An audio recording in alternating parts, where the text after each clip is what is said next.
지금 이 순간에도 중국인 5명 중 1명은 자신도 모르는 사실을 품고 살아가고 있습니다.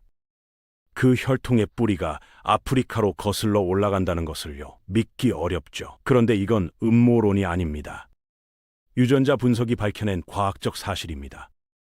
우리가 학교에서 배운 세계사 교과서 어디에도 나오지 않는 이야기, 아프리카와 중국이 수천 년에 걸쳐 엮어온 복잡하고 놀라운 관계의 실체를 지금부터 파헤쳐 보겠습니다. 단, 미리 말씀드립니다. 이 이야기 안에는 차별과 노예 제도, 그리고 그 편견이 오늘날까지 살아남아 우리 주변에 버젓이 존재하고 있다는 불편한 진실이 담겨 있습니다. 고대 중국 땅에 처음 발을 디딘 인류가 흑인이었다면 어떨까요? 황당하게 들릴 수 있지만 실제로 일부 역사학자들이 진지하게 제기하는 가설입니다. 이들의 주장은 단순한 상상이 아닙니다. 중국 남부 발굴 현장에서 출토된 고대 인류의 골격이 그 출발점입니다. 놀랍게도 이 유골들의 신체 구조와 두개골 형태가 현대 중앙아프리카인과 구별하기 어려울 만큼 흡사했거든요. 발굴 현장의 고고학자들도 처음엔 눈을 의심했을 겁니다. 그런데 이 학자들이 말하는 흑인은 아프리카에서 직접 배를 타고 건너온 사람들이 아닙니다. 고대 동남아시아 전역에 광범위하게 퍼져 있던 독자적인 흑인 문화권의 일원이라는 거죠. 다시 말해 아시아 대륙 안에 이미 독립적인 흑인 문명이 존재했다는 이야기입니다. 물론 과학은 냉정합니다.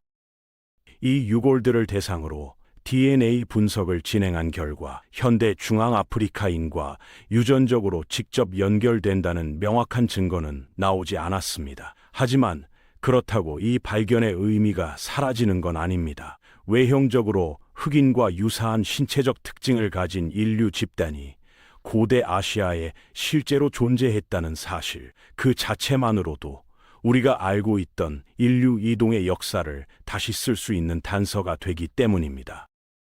골격 하나만으로는 부족하다고 느끼셨나요? 그렇다면 이번엔 문자로 기록된 증거를 살펴보겠습니다. 기원 후 500대 초반 중국의 고문헌 속에 아주 낯선 존재가 등장합니다. 검은 난쟁이, 한자로는 흑외인으로 불리던 부족입니다. 이 기록이 다루는 시대는 기원 후 250년경, 우리에게 삼국지로 익숙한 바로 그 삼국시대입니다. 조조와 유비가 천하를 다투던 그 혼란의 시대에 중국 땅 어딘가에 작은 체구의 검은 피부를 가진 사람들이 실제로 살고 있었다는 겁니다.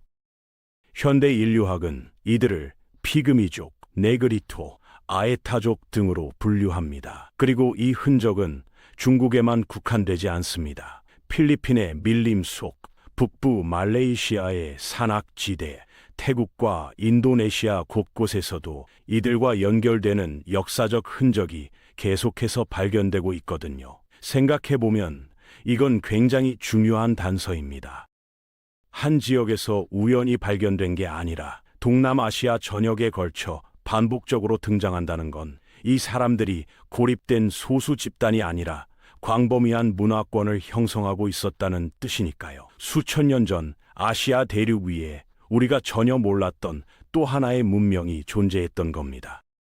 고문헌의 기록만으로는 여전히 의심스러우신가요? 그렇다면 이번엔 현대 과학이 직접 나선 이야기를 해드리겠습니다. 최근 유전학자들이 아주 흥미로운 연구를 진행했습니다. 고대 유골뿐만 아니라 현재 아시아의 외딴 지역에 살고 있는 원주민들을 직접 찾아가 유전자를 분석한 겁니다. 문명의 손길이 닿지 않은 오지에서 수천 년을 버텨온 사람들, 바로 그들의 DNA 안에 답이 숨어 있었습니다. 분석 결과는 놀라웠습니다.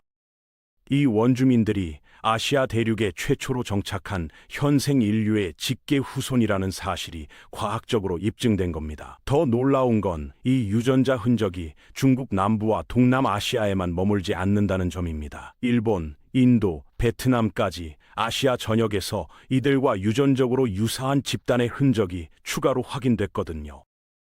이게 무엇을 의미하는 걸까요? 선사시대 아시아, 특히 중국 남부를 중심으로 우리가 상상했던 것보다 훨씬 거대한 규모의 흑인 문명권이 실제로 존재했다는 겁니다. 고문헌의 기록이 단순한 신화나 전설이 아니라 엄연한 역사적 사실이었음을 유전자가 직접 증명해낸 순간입니다. 교과서는 침묵했지만 DNA는 거짓말을 하지 않았습니다. 그렇다면 당연히 이런 의문이 생기실 겁니다. 그 거대했던 문명은 도대체 어디로 사라진 걸까요? 동남아시아와 중국 남부 일대를 넓게 수놓았던 이 사람들이 어느 순간 역사의 무대에서 자취를 감춰버립니다.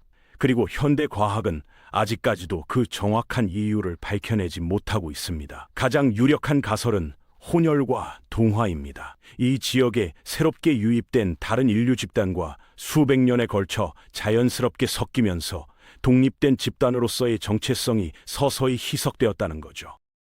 오늘날 중국인의 유전자 안에 아프리카계 혈통이 섞여 있다는 추정, 바로 그 흔적이 이 과정에서 남겨진 것일 수 있습니다. 하지만 동화만으로 모든 걸 설명할 수는 없습니다. 동화되지 않은 나머지 인구는 어떻게 됐을까요? 일부 학자들은 치명적인 전염병을 원인으로 꼽습니다. 면역력이 없던 집단에 낯선 병원균이 퍼졌다면 순식간에 인구가 붕괴될 수 있으니까요.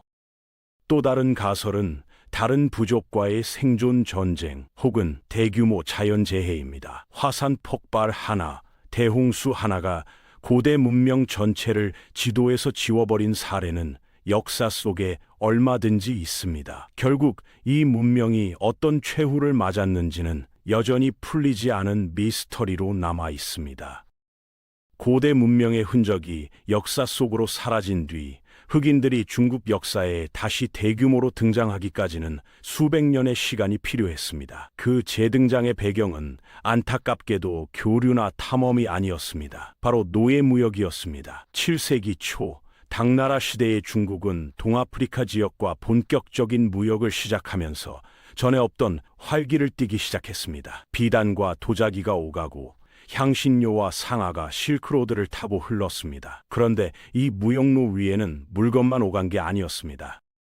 아랍의 노예 상인들이 그 틈을 파고들었습니다. 이들은 동아프리카 각지에서 끌려온 사람들을 배에 싣고 당나라의 항구로 데려와 팔기 시작했습니다. 중국인들은 태어나서 처음 보는 이 어두운 피부의 사람들에게 쿨룬이라는 이름을 붙였습니다. 단순한 명칭처럼 보이지만 이 단어 하나가 훗날 수백 년에 걸친 편견의 씨앗이 됩니다. 문제는 이 만남의 구조 자체였습니다. 평범한 중국인이 아프리카인을 처음 마주하는 순간 그 아프리카인은 쇠사슬에 묶인 노예 신분이었습니다. 첫인상이 전부가 되어버리는 법이죠. 가장 낮은 신분으로 등장한 이 사람들을 향해 중국 사회는 처음부터 두려움과 멸시의 시선을 거두지 않았습니다.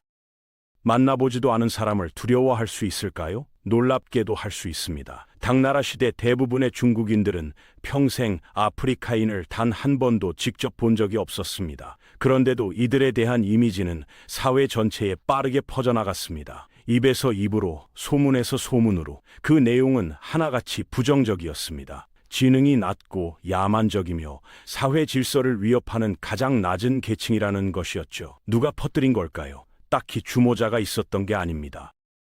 노예 신분으로 유입된 아프리카인들의 모습이 자연스럽게 아프리카인은 원래 저런 존재라는 인식으로 굳어진 겁니다. 구조가 만들어낸 편견이었습니다. 그런데 이 편견이 단순히 1000년 전 이야기로 끝났다면 이렇게까지 이야기할 필요가 없겠죠. 문제는 그 여파가 오늘날까지 살아있다는 겁니다.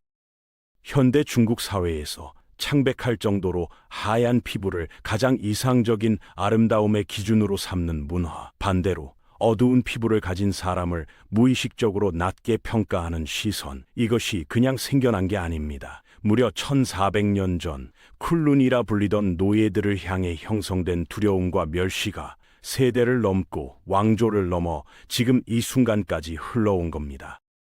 그런데 여기서 흥미로운 역설이 하나 등장합니다. 아프리카 노예들은 당시 중국에서 극도로 희귀한 존재였습니다. 공급 자체가 워낙 제한적이었던 탓에 거래 가격이 상상을 초월할 정도로 높았거든요.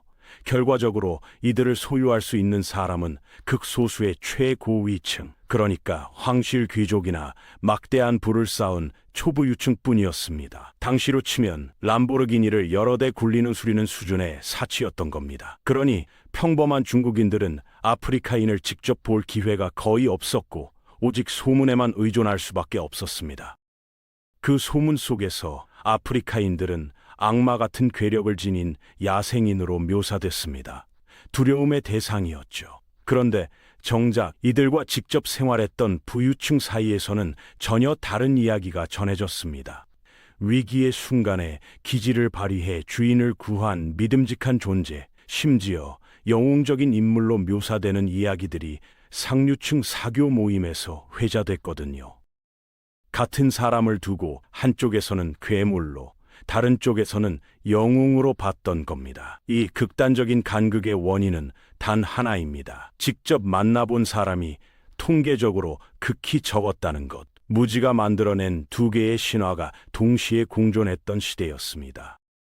시간이 흘러 10세기 송나라 시대가 열립니다. 그리고 이 시기부터 상황이 근본적으로 달라지기 시작합니다. 부유층의 사치 수요가 폭발적으로 늘어나면서 아프리카 노예의 수입 규모가 이전과는 비교할 수 없을 만큼 커진 겁니다. 잦은 전쟁의 포로로 잡히거나 아랍 상인들을 통해 대량으로 거래된 아프리카인들이 물밀듯 중국으로 유입됐습니다. 숫자가 늘어나자 풍경이 바뀌었습니다. 더 이상 아프리카인은 극소수 특권층만 볼 수 있는 희귀한 존재가 아니었습니다.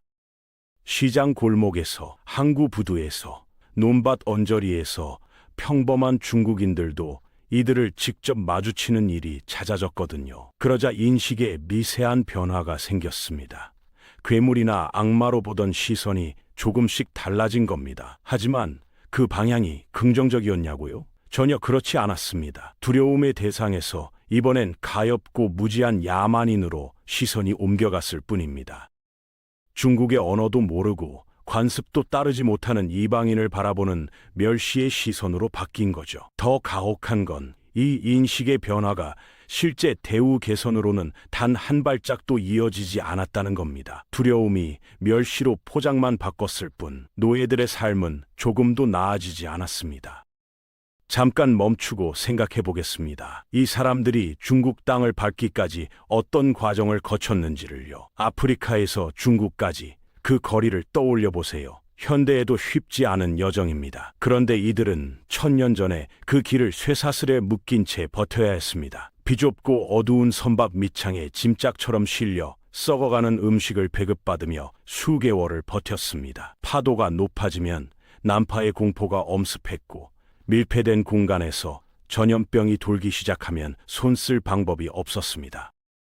출발할 때 100명이었다면 도착할 때 몇 명이 살아남을지 아무도 장담할 수 없었던 거죠. 천신만고 끝에 중국 땅을 밟아도 시련은 끝나지 않았습니다. 전혀 다른 기후, 처음 접하는 음식, 면역력이 없는 낯선 병원균들이 이미 쇠약해진 몸을 다시 공격했거든요. 그렇게 살아남은 극소수는 어떤 삶을 살았을까요? 운이 좋으면 귀족 저택의 문지기로 배치됐습니다. 주인의 부와 권력을 과시하는 살아있는 장식품이 된 겁니다.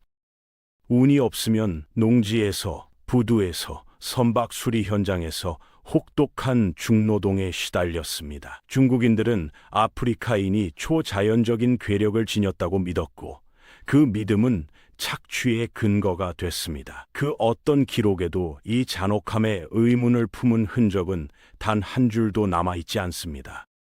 하지만 이 시대를 살았던 모든 아프리카인이 쇠사슬에 묶여 있었던 건 아닙니다. 같은 시대, 같은 땅 위에서 전혀 다른 삶을 살았던 아프리카인들도 존재했습니다. 바로 무역 상인들입니다. 이들은 누구의 소유물도 아닌 자유로운 신분으로 중국 땅을 누볐습니다. 그리고 이들이 가져온 물건들은 당시 중국 상류층이 눈이 뒤집힐 만큼 탐내던 것들이었습니다.